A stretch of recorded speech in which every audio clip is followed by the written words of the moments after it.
ഇലാഹിയായ പ്രവർത്തനത്തിൻ്റെയും ശൈത്താനിയായ പ്രവർത്തനത്തിൻ്റെയും ഇടയിൽ വലിയൊരു വ്യത്യാസമുണ്ട്. ഇലാഹിയായ പ്രവർത്തനത്തിൻ്റെ രസം വേഗത്തിൽ കിട്ടൂല, ശൈത്താനിയായ പ്രവർത്തനത്തിൻ്റെ രസം വേഗം കിട്ടും. ഇലാഹിയായ പ്രവർത്തനം വേഗം മടങ്ങി വരില്ല, ശൈത്താനിയായ പ്രവർത്തനം വേഗം മടങ്ങി വരും. മനസ്സിലായിട്ടില്ല? ഒരു വെള്ളിയാഴ്ച ഒരു ചങ്ങായി ജുമയ്ക്ക് പോയി. അപ്പം നേരം വൈകിട്ടാണ് എത്തിയത്. അപ്പം ജുമ തുടങ്ങിയിട്ടുണ്ടായിരുന്നു. അവൻ മേലെ കയറിയിരുന്ന വർത്താനം പറയാതെ താഴെ ഇരുന്നു. താഴെ ഇരുന്ന സ്ഥിതിക്ക് പിന്നെ ഓൻ ദ്വയം കഴിഞ്ഞിട്ട് നീച്ചു പോയി. അപ്പോൾ വാപ്പ വിചാരിക്കണ്ട, അൽഹംദുലില്ലാ ചെറുക്കൻ നേരായിട്ടുണ്ട്, ഈ വെള്ളിയാഴ്ച ഓൻ താഴെ ഇരുന്ന് ദ്വയൊക്കെ കഴിഞ്ഞിട്ടാണ് നീച്ചു പോയത്, ഇഞ്ഞോ ഉഷാറായിക്കോളും എന്ന് കരുതണ്ട. ഇലാഹിയായ വിഷയത്തിൻ്റെ രസം ഒരു വെള്ളിയാഴ്ച കൊണ്ടും 2 വെള്ളിയാഴ്ച കൊണ്ടും 10 വെള്ളിയാഴ്ച കൊണ്ടും കിട്ടൂല, അത് ആക്കത്തിനേ കിട്ടുള്ളൂ. അതേ സമയത്ത് ഒരിക്ക പൂരത്തിന് പോയാൽ എല്ലാ കൊല്ലവും ആ ഡേറ്റ് ഓർമ്മ വെച്ച് പോയിക്കോളും. ശൈത്താനിയായ വിഷയത്തിൻ്റെ രസം വേഗം കിട്ടും, ഇലാഹിയായ വിഷയത്തിൻ്റെ രസം സാവകാശമേ കിട്ടുള്ളൂ. എന്നതുപോലെ ഇലാഹിയായ വിഷയത്തിൽ നിന്നൊരാൾ അകന്നു പോയാൽ വേഗം മടങ്ങി വരില്ല, ശൈത്താനിയായ വിഷയത്തിൽ നിന്ന് അകന്നു പോയാലും വേഗം മടങ്ങി വരും. ഹാഫിസ് മുഹമ്മദിൻ്റെ ഒരു പഠന റിപ്പോർട്ട് വന്നിരുന്നു മുമ്പ്. കേരളത്തിൽ മദ്യം, മയക്കുമരുന്ന് തുടങ്ങിയ ഇടപാടുകളിൽ പിടിക്കപ്പെടുന്ന ആളുകളിലൊക്കെ ഒന്ന് മാപ്പിളജാതി ഉണ്ടാവുമല്ലോ, 5 എണ്ണം ഉണ്ടെങ്കിൽ 1 എന്തായാലും ഉണ്ടാവുമല്ലോ. ഒന്ന് ആലോചിച്ച് നോക്കി നിങ്ങൾ. അപ്പോൾ അദ്ദേഹം അതിനെക്കുറിച്ചൊരു പഠന റിപ്പോർട്ട് തയ്യാറാക്കിയിരുന്നു. ആ റിപ്പോർട്ടിൽ അദ്ദേഹം പറയുന്നുണ്ട്, ഇങ്ങനെയുള്ള കുട്ടികൾ അധികവും ഒന്നുകിൽ യത്തീംഖാനയിൽ നിന്ന് ചാടിപ്പോയതേക്കാരം, അല്ലെങ്കിൽ ബോർഡിങ്ങിൽ നിന്ന് ചാടിപ്പോയതേക്കാരം, അല്ലെങ്കിൽ അറബിക് കോളേജിൽ നിന്ന് ചാടിപ്പോയതേക്കാരം, അല്ലെങ്കിൽ ദർസിൽ നിന്ന് ചാടിപ്പോയതേക്കാരം. എന്നിട്ട് അദ്ദേഹം പറയേണ്ടത് അതിൻ്റെ കാരണം നല്ലത് കേടെന്നാൽ പറ്റെരപ്പാവും, നല്ല സാധനം കേടെന്നാൽ പറ്റെരപ്പാകുമെന്ന് അദ്ദേഹം അതിനൊരു കാരണം പറയുന്നുണ്ട്. ഇത് ഞാൻ എന്താ പറയാൻ കാരണം നിങ്ങൾ, ശൈത്താനിയായ വിഷയത്തിൻ്റെ രസം വേഗത്തിൽ കിട്ടും, അതിലേക്ക് വേഗം മടങ്ങി വരികയും ചെയ്യും. അതുകൊണ്ട് ഏത് സാഹചര്യത്തിലാണോ മദ്യം, മയക്കുമരുന്ന് എന്നിവ ഉപയോഗിക്കാനുള്ള സാഹചര്യമുണ്ടായത്, ആ സാഹചര്യം മാറ്റി മറ്റൊരു സാഹചര്യത്തിലേക്ക് മാറ്റണം.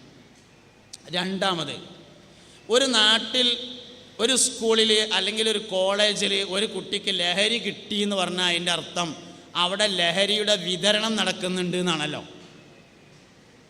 മനുഷ്യന്മാരെ, ഒരു കോളേജിലോ അല്ലെങ്കിൽ ഒരു ട്യൂട്ടോറിയൽ കോളേജിലോ പഠിക്കുന്ന ഒരു കുട്ടി ലഹരി ഉപയോഗിച്ചു എന്ന് പറഞ്ഞാൽ അതിൻ്റെ അർത്ഥം അവിടെ ലഹരിയുടെ വിതരണം നടക്കുന്നുണ്ട് എന്നാണ്. അതുകൊണ്ട് ഒന്നാമത് നമ്മളെ കുട്ടികളെ മാറ്റണം. 2, അതിൻ്റെ വിതരണം തടസ്സപ്പെടുത്തണം. വിതരണം തടസ്സപ്പെടുത്താൻ എന്താ ചെയ്യേണ്ടത്? വിതരണം തടസ്സപ്പെടുത്താൻ എവിടെയാണ് ഇതിൻ്റെ വിതരണം നടക്കുന്നതെന്ന് കണ്ടെത്തുക. ഏത് പെട്ടിക്കടയിലാണ്, അല്ലെങ്കിൽ ഏത് ഏത് സ്റ്റേഷനറി കടയിലാണ്, അല്ലെങ്കിൽ ഏത് ഹോട്ടലിൻ്റെ പിൻവശത്താണ്, അല്ലെങ്കിൽ ഏത് ബേക്കറിയിലാണ്, അല്ലെങ്കിൽ ഏത് സൈക്കിൾമ വരുന്ന ആളാണ്, ഏത് മോട്ടോർ സൈക്കിൾമ വരുന്ന ആളാണ്, ഏത് അഴിച്ചച്ചോടക്കാരനാണ്, എവിടെയാണ് ഇതിൻ്റെ ഉറവിടം എന്നത് കണ്ടെത്തുക. ഏകദേശം ഒരു ധാരണയായാൽ അതിൻ്റെ ഒരു ചെറിയ വീഡിയോ എടുക്കുക, അല്ലെങ്കിൽ നല്ല സ്ഥലത്തിൻ്റെ പേരൊക്കെ കാണുന്ന തരത്തിലുള്ള ഒരു ഫോട്ടോ എടുക്കുക. ഈ ലൊക്കേഷൻ മനസ്സിലാകുന്ന തരത്തിലുള്ള ഒരു ഫോട്ടോ എടുക്കുക, അല്ലെങ്കിൽ ഒരു ചെറിയ വീഡിയോ എടുക്കുക. വീഡിയോ എടുത്തിട്ട് നമ്മൾ ഗൂഗിൾ സെർച്ചിൽ നാർക്കോട്ടിക് ആർമി എന്ന് ടൈപ്പ് ചെയ്യുക. നാർക്കോട്ടിക് ആർമി എന്ന് ടൈപ്പ് ചെയ്താൽ മദ്യം, മയക്കുമരുന്നിനെതിരെ പ്രവർത്തിക്കുന്ന സെല്ലുകളുടെ നമ്പറുകൾ വരും. അതിൽ ഏതെങ്കിലും ഒരു നമ്പർ സേവ് ചെയ്തിട്ട് നമ്മൾ എടുത്ത ഫോട്ടോ അല്ലെങ്കിൽ വീഡിയോ അവർക്ക് സെൻഡ് ചെയ്ത് കൊടുക്കുക. അതിൻ്റെ ഒരു പ്രത്യേകത എന്താ വെച്ചാൽ, നാർക്കോട്ടിക് ആർമിയുടെ നമ്പറിലേക്ക് ആരാണ് മെസ്സേജ് അയച്ചത് എന്ന് അത് റീഡ് ചെയ്യുന്ന ആൾക്ക് പോലും കാണാൻ സാധിക്കുകയില്ല എന്ന തരത്തിലാണ് ഇത് സെറ്റ് ചെയ്തിട്ടുള്ളത്. അപ്പോൾ ഈ അയച്ചു കൊടുത്ത ആൾ ഒരിക്കലും കുടുങ്ങൂല. ഓർക്ക് ആ ലൊക്കേഷൻ മനസ്സിലാകണമെന്നേ ഉള്ളൂ. അവർ വന്ന് റെയ്ഡ് നടത്തി പിടിച്ചുകൊള്ളും. അങ്ങനെ നാട്ടിൽ നിന്ന് ആ വിപത്തില്ലാതാവുകയും ചെയ്യും. അപ്പോൾ 1, നമ്മുടെ മക്കളെ, കുട്ടികളെ ഇന്ന് മാറ്റണം. 2, നമ്മളെ നാട്ടിൽ അതിൻ്റെ വിതരണം അവസാനിപ്പിക്കണം. ഈ 2 കാര്യവും സമൂഹത്തിലെ ഓരോ മനുഷ്യൻ്റെയും ബാധ്യതയാണ് എന്ന് മനസ്സിലാക്കി പ്രവർത്തിച്ചെങ്കിൽ മാത്രമാണ് നമുക്ക് മുന്നോട്ട് പോകാൻ കഴിയുക. പ്രശ്നങ്ങളെ പറഞ്ഞതുകൊണ്ട് കാര്യമില്ല, പരിഹാരങ്ങളെക്കുറിച്ച് ചിന്തിക്കുകയും അതിൽ മുന്നോട്ട് പോവുകയും വേണം. അതുകൊണ്ട് നമ്മളെ കുട്ടികളെ നമ്മൾ തന്നെ നോക്കാനുള്ളൂ. മക്കൾ നന്നായി കിട്ടുക എന്നുള്ളത് ഏതൊരു മനുഷ്യൻ്റെ ആഗ്രഹമാണ്. ഏത് മനുഷ്യൻ്റെ ആഗ്രഹമാണ് മക്കൾ നന്നായി കിട്ടൽ. ഒരു കള്ളുടിയനായ ചെങ്ങായി ഓൻ്റെ മോൾക്ക് ഒരു കല്യാണം ആലോചിക്കുകയാണെങ്കിൽ കല്യാണം ആലോചിക്കുമ്പോൾ ആദ്യം ആലോചിക്കും ചെക്കന് കുടിയൊന്നുമില്ലല്ലോ. മദ്യപാനിക്ക് മദ്യപാനിയോട് ഇഷ്ടമല്ല, കള്ളുടിയന് കള്ളുടിയനോട് ഇഷ്ടമല്ല, ഒരു കള്ളുടിയന് വേറെ കള്ളുടിയനോട് ഇഷ്ടമുണ്ടാവില്ല. പിന്നെ ഇഷ്ടമുള്ള മാതിരി അഭിനയിക്കും, സംഗതി അത് ഇഷ്ടമല്ല. മദ്യപാനിക്ക് അവനോട് തന്നെ ഇഷ്ടമായിരിക്കില്ലെന്നാണ്. വേറെ ഉള്ളത് നിൽക്കട്ടെ, കള്ളുടിയന് ഓനോട് ഇഷ്ടമുണ്ടാവില്ല. അതാണ് മദ്യപാനികളും ലഹരി ഉപയോഗിക്കുന്ന ആളുകളും ആത്മഹത്യ ചെയ്യുന്നതിൻ്റെ കാരണം. ഓനോട് ഓന് ഇഷ്ടമുണ്ടാവില്ല. അതുകൊണ്ട് നമ്മുടെ മക്കളെ നമ്മൾ നല്ലോണം ശ്രദ്ധിക്കണം. മക്കൾ നന്നാകുക എന്നുള്ളത് എല്ലാ ആളുകളുടെയും ആഗ്രഹമാണ്, അഭിലാഷമാണ്. മക്കൾ നന്നാവണമെങ്കിൽ 5 കാര്യങ്ങളിൽ സൂക്ഷ്മത പാലിക്കണം. 5 വിഷയങ്ങളിൽ സൂക്ഷ്മത പാലിക്കുമ്പോഴാണ് മക്കൾ നേരാകുക. അതിൽ ഏറ്റവും പ്രധാനപ്പെട്ട കാര്യം ഹലാലും ത്വയ്യിബുമായ ഭക്ഷണം മാത്രം കഴിക്കുകയും ഹലാലും ത്വയ്യിബുമായ ഭക്ഷണം മാത്രം മക്കൾക്ക് കഴിക്കാൻ കൊടുക്കുകയും വേണം. മക്കൾ നന്നാവണമെങ്കിൽ ഈ ഒരു കാര്യം നിർബന്ധമാണ്. ഹലാലും ത്വയ്യിബുമായത് മാത്രം കഴിക്കണം, ഹലാലും ത്വയ്യിബുമായത് മാത്രം മക്കൾക്ക് തിന്നാൻ കൊടുക്കണം. എല്ലാ ഹലാലുകളും ത്വയ്യിബാവില്ല, ഹലാലായതുകൊണ്ട് ത്വയ്യിബാവില്ല. നമ്മളെ മദ്രസയിലെ പാഠപുസ്തകത്തിലൊക്കെ പഠിപ്പിക്കുന്നുണ്ട്, ജീവൻ നിലനിർത്താൻ വേണ്ടി പന്നിമാംസം കഴിക്കൽ ഹലാലാവും, പക്ഷെ ത്വയ്യിബാവോ? അതിന് നല്ല ഭക്ഷണം എന്ന് പറയാൻ പറ്റുമോ? ത്വയ്യിബ് എന്ന് പറഞ്ഞാൽ നല്ലതെന്നാണ് അർത്ഥം. നല്ലതെന്ന് പറയാൻ കഴിയൂല.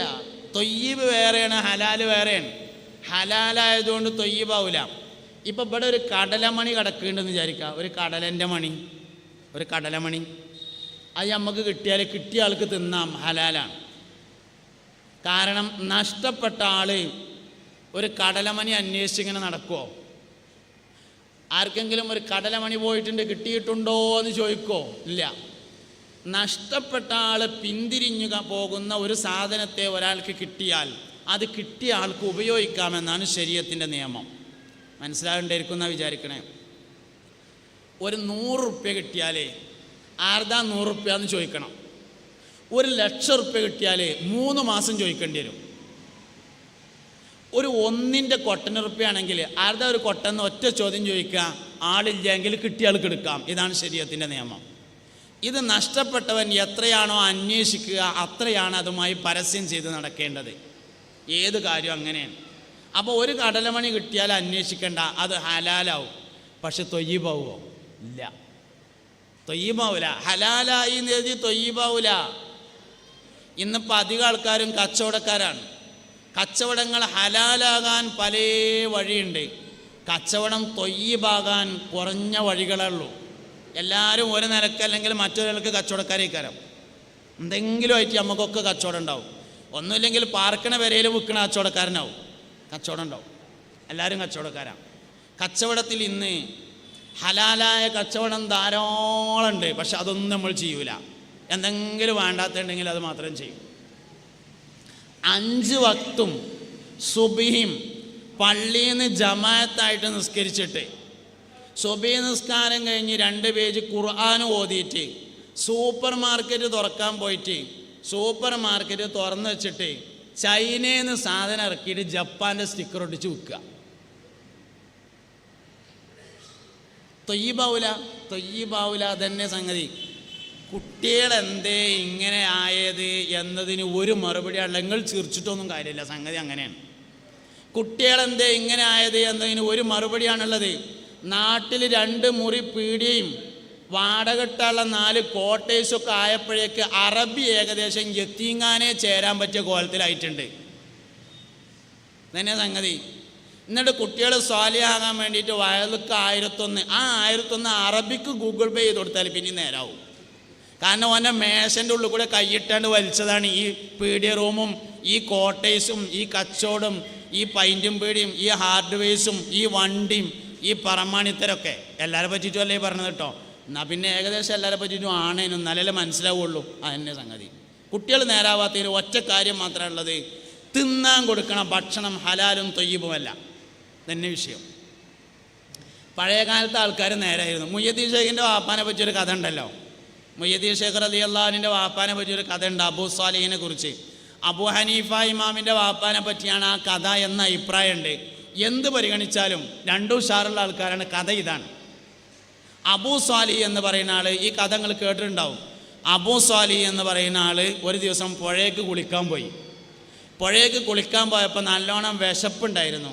അപ്പോൾ പുഴയിലൂടെ ഒരു അത്തിപ്പഴം ഒഴുകി വരുന്നത് കണ്ടു. ആ അത്തിപ്പഴം എടുത്ത് കഴിച്ചതിന് ശേഷം ആലോചിച്ച്, പടച്ചോനെ ആരതായിരിക്കാം ഈ അത്തിപ്പഴം? അതിൻ്റെ ഉടമസ്ഥനെ കണ്ട് പൊരുത്തപ്പെടിക്കാൻ തീരുമാനിച്ചു. അങ്ങനെ പുഴക്കരയിലൂടെ അദ്ദേഹം നടന്നു. കുറേ ദൂരം നടന്നപ്പോൾ അബ്ദുല്ലാഹി സൗമായി എന്ന പേരായ ഒരു മുതലാളിയുടെ തോട്ടത്തിൽ നിന്ന് ഒരു അത്തിമരം പുഴയിലേക്ക് ചാഞ്ഞു നിൽക്കുന്നത് കണ്ടു.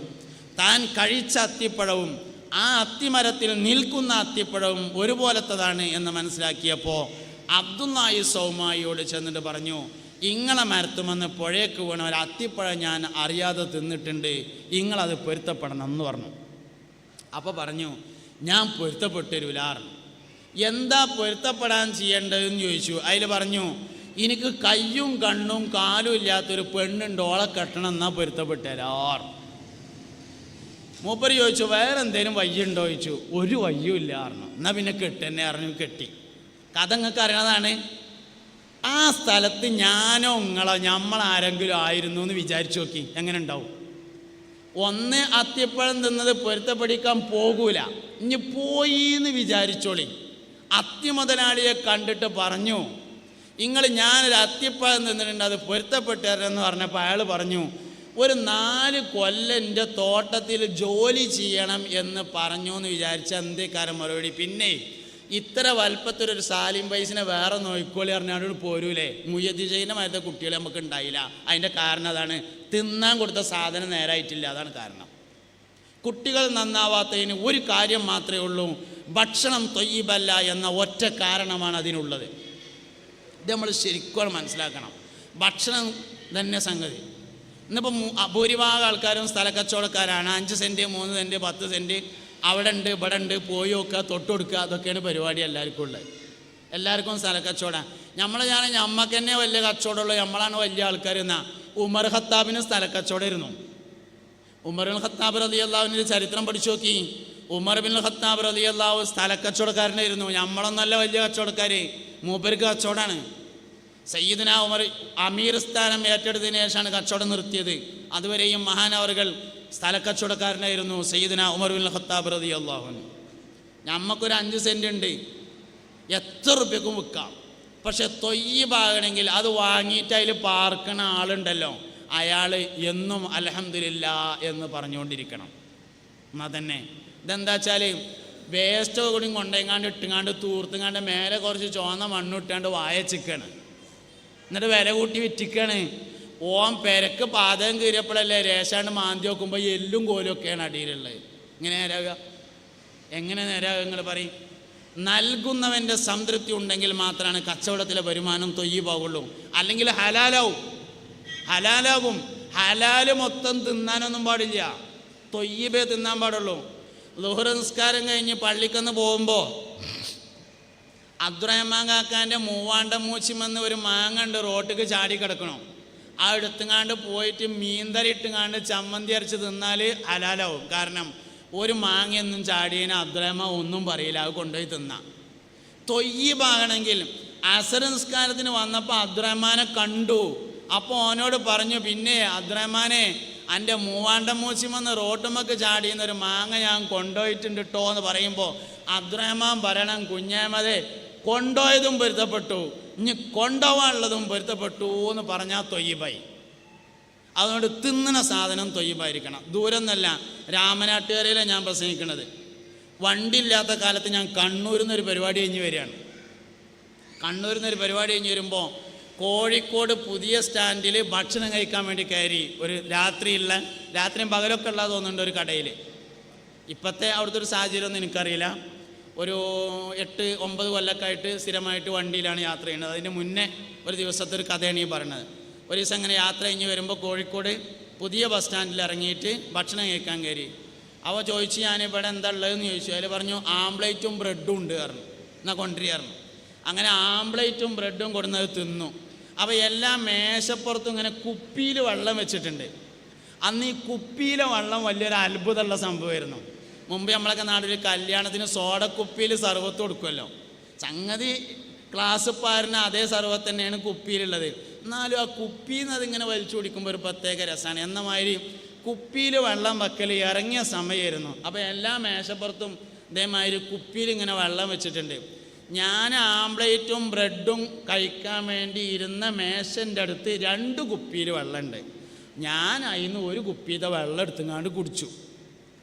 ഭക്ഷണം കഴിക്കൽ കഴിഞ്ഞ് കൈ കഴുകിയിട്ട് പൈസ കൊടുക്കാൻ വേണ്ടി ചെന്നപ്പോൾ ക്യാഷിലിരിക്കണ മുതലാളിയാണ് എന്ന് തോന്നിപ്പിക്കണ ആള് പണിക്കാരോട് ചോദിച്ചു, ഈ മേശമുണ്ടായിരുന്ന കുപ്പിയുടെ വെള്ളം ആരെ എടുത്തതെന്ന് ചോദിച്ചു.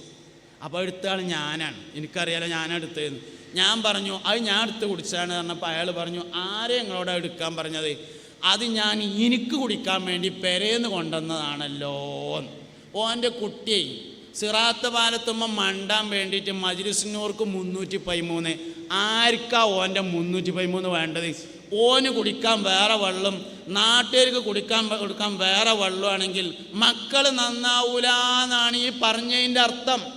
ഭക്ഷണ സാധനം കൈകാര്യം ചെയ്യുന്നവർ, ഹോട്ടൽ നടത്തുന്നവർ, ബേക്കറി നടത്തുന്നവർ, വെള്ളക്കച്ചവടം ചെയ്യുന്നവർ, അച്ചാർ കമ്പനി നടത്തുന്നവർ, കോഴിപ്പീട് നടത്തുന്നവർ, മീൻ കച്ചവടം ചെയ്യുന്നവർ, ഭക്ഷണ സാധനം കൈകാര്യം ചെയ്യുന്നവർ നല്ലോണം സൂക്ഷിച്ചില്ലെങ്കിൽ മക്കളാണ് കേടുവരും. മക്കൾ കേടുവരും. അപ്പോൾ അത് നല്ലോണം സൂക്ഷിക്കണം. ഒരു സ്വാലിഹായ മനുഷ്യൻ്റെ ആമാശയത്തിലേക്ക് മ്ലേച്ഛമായ സാധനം എത്തിച്ചേരുന്നതിന് നീ കാരണമായാൽ മക്കളിൽ ഒന്ന് ബുദ്ധിയില്ലാത്തതായിരിക്കും, ഒന്ന് അംഗവൈകല്യമുള്ളതായിരിക്കും, ഒന്ന് ചിന്താപരമായ വൈകല്യമുള്ളതായി മാറിയിരിക്കും. അതുകൊണ്ട് സാമ്പത്തിക ക്രമക്കേട് മക്കളെ ബാധിക്കും. ഇത് നല്ലോണം തിരിച്ചറിയണം. വരുമാനം ഹലാലായാൽ പോരാ, വരുമാനം തൊയ്യിബായിരിക്കണം. തൊയ്യിബായ വരുമാനം ഒരു മനുഷ്യനുണ്ടോ ഓൻ്റെ മക്കൾ സ്വാലിഹ്യങ്ങളായിരിക്കും. അതിന് വേറൊന്നും ചെയ്യണ്ട. അതുകൊണ്ട് കുട്ടികളുടെ കാര്യത്തിൽ ആർക്കാ ബേജാറില്ലാത്തത്? നമ്മൾ ഈ അധ്വാനിക്കണൊക്കെ എന്തിനു വേണ്ടിയിട്ടാണ്? മക്കൾക്ക് വേണ്ടിയിട്ടല്ലേ. ആ മക്കൾ നാളെ നമുക്ക് എതിരുന്നാൽ പിന്നെ എങ്ങനെ ഉണ്ടാവും? അതുകൊണ്ട് മക്കൾ സ്വാലിഹീങ്ങളാവണമെന്ന് ആഗ്രഹിക്കുന്നവർ സമ്പത്തിൻ്റെ കാര്യത്തിൽ സൂക്ഷ്മത പാലിക്കണം. ഹലാലും തൊയ്യിബുമായത് മാത്രം. കണ്ണഞ്ചരട്ടെടുത്തിട്ട് രാമനാട്ടുകര അങ്ങാടി കൂടെ തെണ്ടിയിട്ട് ₹1 വാങ്ങിയിട്ടാണ് തൊയ്യിബായ ഭക്ഷണം മക്കൾക്ക് കൊടുക്കാൻ പറ്റണത് വെച്ചാൽ ആൾക്കാരെ പറ്റിച്ച് പൈസ ഉണ്ടാക്കുന്നതിനേക്കാൾ നല്ലത് തെണ്ടി ₹1 വാങ്ങലാണ്. കുട്ടികൾ കേടുവരില്ല, മറ്റേ കുട്ടി കേടുവരും തന്നെ പറഞ്ഞതിൻ്റെ അർത്ഥം. 3 വൈകല്യങ്ങൾ ഭക്ഷണം കേടുവന്നാൽ മക്കളിൽ പ്രതീക്ഷിക്കണം. ഒന്ന് ബുദ്ധി വൈകല്യം, മറ്റൊന്ന് ചിന്താപരമായ വൈകല്യം, മൂന്നാമത്തേത് അംഗവൈകല്യം. സ്വത്ത് കൈകാര്യം ചെയ്ത് കൊടുത്താൽ നല്ലോണം സൂക്ഷിക്കണം. യത്തീമിൻ്റെ മുതൽ കൈവശം വെച്ചാൽ മക്കൾ കേടുവരും. അനന്തരം കൊടുക്കാൻ ബാക്കിയുള്ള മുതൽ അനുഭവിക്കുന്നുണ്ടെങ്കിൽ മക്കൾ കേടുവരും. വഖഫ് മുതൽ അന്യാധീനപ്പെടുത്തിയിട്ടുണ്ടെങ്കിൽ മക്കൾ കേടുവരും. ഭാര്യയുടെ സമ്പത്ത് അവരുടെ സമ്മതമില്ലാതെ എടുത്തിട്ടുണ്ടെങ്കിൽ മക്കൾ കേടുവരും. ആരാൻ്റെ മുതൽ പറ്റിച്ചെടുത്തിട്ടുണ്ടെങ്കിൽ മക്കൾ കേടുവരും. അതുകൊണ്ട് മക്കൾ കേടുവരുന്നതിൻ്റെ പ്രധാനപ്പെട്ട കാരണം മുതലാണ്, സമ്പത്താണ് കാരണം. പൈസ ഉണ്ടാവണതിന് ഞാനെതിരല്ല. പൈസ ഉണ്ടാക്കണം എല്ലാവർക്കും പൈസ വേണം, നല്ലോണം പൈസ വേണം എന്നുള്ള അഭിപ്രായക്കാരനാണ് ഞാൻ. മുഹ്യിദ്ദീൻ ഷെയ്ഖ് റളിയല്ലാഹു അൻഹുവിന് 1000 കൊല്ലങ്ങൾക്ക് മുമ്പ് സ്വന്തമായി കപ്പലുണ്ടായിരുന്നു. ബഹുമാനപ്പെട്ട ഗൗസുൽ ആലം സുൽത്താൻ മുഹ്യിദ്ദീൻ അബ്ദുൽ ഖാദിർ ജീലാനി റളിയല്ലാഹു അൻഹു 1000 കൊല്ലങ്ങൾക്ക് മുമ്പ് ജീവിച്ച ആളാണ്. അക്കാലത്ത് മഹാനവറുകൾക്ക് സ്വന്തമായി കപ്പലുണ്ട്. നല്ല പൈസക്കാരനാണ്. അഹമ്മദ് അൽ കബീർ റിഫായി റളിയല്ലാഹു അൻഹു മഹാനവറുകളുടെ ആണ്ടുമാസമാണിത്. ജമാഅത്തുൽ ഉല റിഫായി ഷെയ്ഖിൻ്റെ ആണ്ടുമാസമാണ്. സ്വന്തമായി കൃഷിസ്ഥലമുണ്ടായിരുന്നു. ആ കൃഷിസ്ഥലത്ത് കൃഷി ചെയ്യുന്ന ഭക്ഷണമായിരുന്നു തൻ്റെ ശിഷ്യന്മാർക്ക് കഴിക്കാൻ കൊടുത്തിരുന്നത്. ആരും മോശമൊന്നുമല്ല. പൈസ ഉണ്ടാകണേന് ഞാനെതിരല്ല. പൈസ വേണം, പക്ഷെ എന്തായിരിക്കണം? ഹലാലായിരിക്കണം, തൊയ്യിബായിരിക്കണം. എങ്ങനെയും ഉണ്ടാക്കിയതാകാൻ പറ്റൂല. നമുക്ക് ഒരു 10 സെൻറ്റ് സ്ഥലം കിട്ടിയെന്ന് വിചാരിക്കുക. സെൻറ്റിന് ₹1,00,000, 10 ലക്ഷം റുപ്യക്ക് 10 സെൻറ്റ് സ്ഥലം കിട്ടിയെന്ന് വിചാരിച്ചോളി. അതെവിടെ കിട്ടുക? എന്നാൽ അപ്പോൾ ആ 10 സെൻറ്റിന് മറിച്ച് വിട്ടാൽ എന്നൊന്നും പറയാൻ നിൽക്കണ്ട. വിചാരിക്കാൻ കുഴപ്പമൊന്നുമില്ലല്ലോ. 10 സെൻറ്റ് സ്ഥലം സെൻറ്റിന് ₹1,00,000 നമുക്ക് കിട്ടി. നമ്മളെ മുതലാണ്, നമുക്ക് ഇഷ്ടമുള്ളതിന് വിൽക്കാം. 15-ന് വിൽക്കുക, 20-ന് വിൽക്കുക, 25-ന് വിൽക്കുക, 50-ന് വിൽക്കുക, വേണ്ടൊരു വാങ്ങിയാൽ മതിയല്ലോ. അതേ സമയത്ത് അതൊക്കെ ഹലാലേ ആകുള്ളൂ. തൊയ്യിബാകണമെങ്കിൽ അത് വാങ്ങണ ഒരാളുണ്ടല്ലോ. 10 ലക്ഷം റുപ്യക്ക് 10 സെൻറ്റ് സ്ഥലം വാങ്ങി അതിൻ്റെ ചുറ്റുഭാഗത്ത് കുറച്ച് പൊട്ടലും സെക്കൻഡ് കല്ലും ഇറക്കിങ്ങാണ്ട് കെട്ടി, എന്നിട്ട് അതിൽ JCB കൊടുങ്ങാണ്ട് ഒന്നാണ് നിരത്തി, അതൊന്നൊരു ഉഷാറാക്കി, എന്നിട്ട് അതിലൊരു നാടൻ കിണർ കുത്തി, അതിനൊരു ആൾമറൊക്കെ കെട്ടി, ആ മണ്ണും നിരത്തി, കുറച്ച് വാഴ കൊടുന്ന് വെച്ചു, കുറച്ച് മുരിങ്ങാക്കാലും കൊടുന്ന് കുഴിച്ചിട്ട് അതിമ്മ കൂടെ കുരുളകിൻ്റെ വള്ളി കയറ്റി, എന്നിട്ട് അവിടെ കടന്നു. പട്ടയം വാങ്ങി നീതി അടച്ചു, പേപ്പറൊക്കെ ക്ലിയറാക്കി. അങ്ങനെ ഇരിക്കുമ്പോൾ ഗൾഫിൽ നിന്ന് സത്താറ് നാട്ടിൽ വന്നു. അവന് പെരപ്പണി തുടങ്ങണമെന്നുണ്ട്. പള്ളിക്കന്ന് ലോറൻസ്കാരം കഴിഞ്ഞ് പോകുമ്പോൾ പള്ളിൻ്റെ 4 പേരെ അപ്പുറത്ത് കുറച്ച് വായും മുരിങ്ങയൊക്കെ കൂടി നിൽക്കുന്ന ഒരു സ്ഥലം കണ്ടപ്പോൾ അതിനോടൊരു താല്പര്യം. ആർദാന്ന് ചോദിച്ചു. അതിൽ പറഞ്ഞു മയമുട്ടിയാജിലതാണ് എന്ന് പറഞ്ഞു. അങ്ങനെ മയമുട്ടിയാജിലെടുത്ത് എന്നിട്ട് ചോദിച്ചു, മയമുട്ടിയാജിയെ നിങ്ങളെ സ്ഥലം കൊടുക്കണോ എന്ന് ചോദിച്ചു. അപ്പോൾ മൂപ്പര് പറഞ്ഞു കൊടുക്കാനുള്ള തന്നെയാണ്, എന്താ വേണ്ടതെന്ന് ചോദിച്ചു. അപ്പോൾ പറഞ്ഞു ഞാനത് സെൻറ്റിന് 10 ലക്ഷമായിട്ട് വാങ്ങിയതാണ്, 1 ലക്ഷമായിട്ട് വാങ്ങിയതാണ്, 10 ലക്ഷത്തിന് വാങ്ങിയതാണ്. അതാ കാണുന്ന കോലത്തിലാക്കിയത് ഞാനാണ്. നികുതി അടച്ചു, പട്ടയം വാങ്ങി നികുതി അടച്ചു, പേപ്പറൊക്കെ ക്ലിയറാണ്, അടിയാധാരം റെഡിയാണ്. അതിനൊരു 50,000 റുപ്യ ചിലവായിട്ടുണ്ട്. അപ്പോൾ ഒരു 10 റുപ്യ എനിക്ക് അതിന് ചിലവാണ്. ഒരു 15 ലക്ഷം റുപ്യ തന്നാൽ എനിക്ക് ഞാനതാണ് തരാമെന്ന് പറഞ്ഞു. വാങ്ങിയത് എത്രക്കാന്ന് പറഞ്ഞു, ചിലവ് എത്രയെന്ന് പറഞ്ഞു, ലാഭം എത്രയെന്നും പറഞ്ഞു. ഓൻ അവിടെ നിന്നാണ് പോയിട്ട് 2 കച്ചവടക്കാരെ കണ്ടിട്ട് ചോദിച്ചു, നമ്മളാ പള്ളിൻ്റെ 3-മത്തെ ആ പറമ്പുണ്ടല്ലോ വാഴ നിൽക്കണേ, അത് വിൽക്കുകയാണ്, ഞാൻ വാങ്ങിയാൽ മുതലാവുമോ എന്ന് ചോദിച്ചു. എത്രക്കാ തരാമെന്ന് ചോദിച്ചു. 15-ന് തരാമെന്ന് പറഞ്ഞിട്ടുണ്ട് എന്ന് പറഞ്ഞു. അപ്പോൾ കച്ചവടക്കാരൊക്കെ പറഞ്ഞു എന്തായാലും വാങ്ങിക്കോ, നഷ്ടമില്ലടാന്ന് പറഞ്ഞു. അപ്പോൾ അമ്മോങ്കാക്കാട് ചോദിക്കാൻ വേണ്ടി പോയി. അമ്മോങ്കാക്കാട് ചോദിച്ചു, അമ്മോങ്കാക്ക ഞാൻ ഏതായാലും തറട്ടുങ്ങാണ്ട് പോകണമെന്ന് വിചാരിക്കുകയുണ്ട്, നമ്മളെ പള്ളിൻ്റെ അപ്പുറത്തുള്ള മയമുട്ടിയാജിൽ ആ സ്ഥലം ചോദിച്ചിട്ടുണ്ട്, 15 റുപ്യക്ക് തരാമെന്ന് പറഞ്ഞിട്ടുണ്ട്, എന്താ നിങ്ങളെ അഭിപ്രായം എന്ന് ചോദിച്ചപ്പോൾ പറഞ്ഞു വാങ്ങിക്കോ, അൽഹംദുലില്ലാ നല്ല സ്ഥലമാണടാ, അത് 15-ന് ഒരു നഷ്ടമില്ല, ഇനി 20-നാണെങ്കിലും നഷ്ടമില്ല, നല്ല സ്ഥലമാണ് എന്ന് പറഞ്ഞപ്പോൾ വന്നങ്ങാണ്ട് 1 ലക്ഷം റുപ്യ അഡ്വാൻസ് എന്നുകൊണ്ട് പറഞ്ഞു ബാക്കി 3 മാസം കൊണ്ട് ക്ലിയർ ചെയ്യാമെന്ന് പറയുമ്പോൾ കിട്ടണ 4.5 ലക്ഷം റുപ്യല്ലേ, അതണ്ട് തിന്നാൻ കൊടുത്താൽ സ്വാലിഹാകാൻ വേറെ ദോരക്കണ്ട എന്നാണ് ഈ പറഞ്ഞതിൻ്റെ അർത്ഥം. അതുകൊണ്ട് മക്കൾക്ക് ഭാര്യക്ക് തിന്നാൻ കൊടുക്കുന്നത് നമ്മൾ തിന്നുന്നത് ഹലാലായാൽ പോരാ, തൊയ്യിബായിരിക്കണം. 1000 റുപ്യക്ക് പണിയെടുത്തിട്ട് 1200 റുപ്യൻ്റെ വാശി പിടിച്ച് വാങ്ങിയാൽ 200 റുപ്യ തൊയ്യിബാവൂല. 1000 റുപ്യക്ക് പണിയെടുത്തിട്ട് 990 റുപ്യ മതിയെന്ന് പറഞ്ഞങ്ങാണ്ട് 10 റുപ്യ അങ്ങടനം കൊടുത്താൽ തൊയ്യിബാകും എന്നാണ്. പൈസ തരണവൻ്റെ സംതൃപ്തിയാണ് പണം തൊയ്യിബാക്കുന്നതിൻ്റെ മാനദണ്ഡം. പണം തരുന്നവൻ്റെ സംതൃപ്തിയെയാണ് തൊയ്യിബ് എന്ന് പറയുന്നത്, വാങ്ങണവൻ്റെ സംതൃപ്തിയല്ല. അത് വരുമാനത്തിലുണ്ടോ അതാണ്ട് തിന്നാൻ കൊടുത്താൽ കുട്ടികൾ സ്വാലിഹ്യങ്ങളായിരിക്കും, അവർ നല്ലവരായിരിക്കും. അതുകൊണ്ട് മക്കൾ നന്നാവണമെന്ന് ആഗ്രഹിക്കാത്ത ആരുമില്ല. അതിൻ്റെ 1-മത്തെ വഴി എന്ന് പറയുന്നത് സമ്പത്ത്, വരുമാനം, ഭക്ഷണം ഹലാലും തൊയ്യിബുമായിരിക്കലാണ്. മുഅ്മിനീങ്ങളെ, ഒരുപാട് കാര്യങ്ങൾ ഞാൻ നിങ്ങളോട് പറഞ്ഞു. പ്രണയത്തിന് 5 കൊല്ലം കാലാവധി ഉണ്ടായിരിക്കും. ഉമ്മാക്ക് അറിയുന്ന തരത്തിൽ കുട്ടികൾ 5 തവണയെങ്കിലും അടയാളം കാണിക്കും. പ്രണയത്തിൻ്റെ കാര്യത്തിൽ കൂടുതൽ സൂക്ഷിക്കേണ്ടത് പെൺകുട്ടികളെയാണ്. കാരണം ആൺകുട്ടികളുടെ പ്രണയം പലപ്പോഴും മുതലാക്കൽ പ്രണയമാണ്, പെൺകുട്ടികളുടേതാണ് സീരിയസ് പ്രണയം. മദ്യം മയക്കുമരുന്നിനെതിരെ ബോധവൽക്കരണം കൊണ്ട് കാര്യമില്ല, അവനാൻ്റെ കുട്ടികളെ അവനാൻ നോക്കണം. 17 അടയാളങ്ങൾ ഞാൻ പറഞ്ഞിട്ടുണ്ട്. ഒരടയാളമാണെങ്കിൽ പ്രശ്നമില്ല, 3 അടയാളമുണ്ടെങ്കിൽ ഭയപ്പെടണം. മയക്കുമരുന്നിൻ്റെ അടയാളം കാണുന്നുണ്ടെങ്കിൽ അതിന് ചികിത്സിക്കുന്ന ഡി അഡിക്ഷൻ സെൻറ്ററിൽ കൊണ്ടുപോയി ചികിത്സിക്കണം. മാറ്റിയെടുത്തതിന് ശേഷം സാഹചര്യം മാറ്റിക്കൊടുക്കണം. ഏത് സാഹചര്യത്തിലാണോ അത് തുടങ്ങിയിട്ടുള്ളത് മാറ്റിക്കൊടുക്കണം. മക്കൾ നന്നാവാൻ 5 കാര്യങ്ങളെയാണ് സൂക്ഷിക്കേണ്ടത്. ഒന്നേ ഞാൻ പറഞ്ഞിട്ടുള്ളൂ, കഴിക്കാൻ കൊടുക്കുന്ന ഭക്ഷണം, നമ്മൾ കഴിക്കുന്ന ഭക്ഷണവും ഭാര്യ മക്കൾ കഴിക്കുന്ന ഭക്ഷണവും ഹലാലായാൽ പോരാ, തൊയ്യിബായിരിക്കണം. തൊയ്യിബ് എന്ന് പറഞ്ഞാൽ നൽകുന്നവൻ്റെ സംതൃപ്തിയുണ്ടോ തൊയ്യിബാണ്. അബുദാബിയിൽ ജോലി ചെയ്യാണ്, കഫ്റ്റീരിയയിലാണ് ജോലി, 10 കൊല്ലമായിട്ടുണ്ട്. 7500 ദിർഹംസ് ശമ്പളമുണ്ട്. കൊറോണ വന്നു, കടങ്ങിന് നിലനിൽപ്പ് ഭീഷണിയിലാണ്. മുതലാളി പറഞ്ഞു, എടാ ശമ്പളമൊന്നും കൂടുതൽ തരാൻ കഴിയുന്നില്ല, 7500 ഞാനൊക്കെ എങ്ങനെയും ഒപ്പിച്ചു തരാമെന്ന് പറഞ്ഞു. ഓൻ പറഞ്ഞു, ഒരു ആശുപത്രി കേസ് വന്നാൽ എന്താ കാട്ടുക, എനിക്ക് 10 ഉറുപ്പ്യ വേണം, അല്ലെങ്കിൽ ഹുറൂജ് അടിച്ചാളി എന്ന് പറഞ്ഞു. മുതലാളി ഒരു ഗതിയുമില്ലാതെ വന്നു. കാരണം ഇവരണ്ട് പോയാൽ പീടിക പൂട്ടേണ്ടി വരും. അപ്പോൾ കടക്കട്ട ഭണ്ഡാരെടുക്കാൻ 10,000 ദിർഹംസ് പറഞ്ഞാണ്ട് തന്നാൽ 2500 ദിർഹംസ് എല്ലാ മാസവും ആശുപത്രിക്ക് മാറ്റി വെച്ചോളി എന്നാണ് ഈ പറഞ്ഞതിൻ്റെ അർത്ഥം. നൽകുന്നവൻ്റെ സംതൃപ്തി പണത്തിൻ്റെ കാര്യത്തിൽ വളരെ പ്രധാനപ്പെട്ടതാണ്. അപ്പോഴേ തൊയ്യിബാവുള്ളൂ. തൊയ്യിബ് കഴിക്കണം, തൊയ്യിബ് കഴിക്കാൻ കൊടുക്കണം.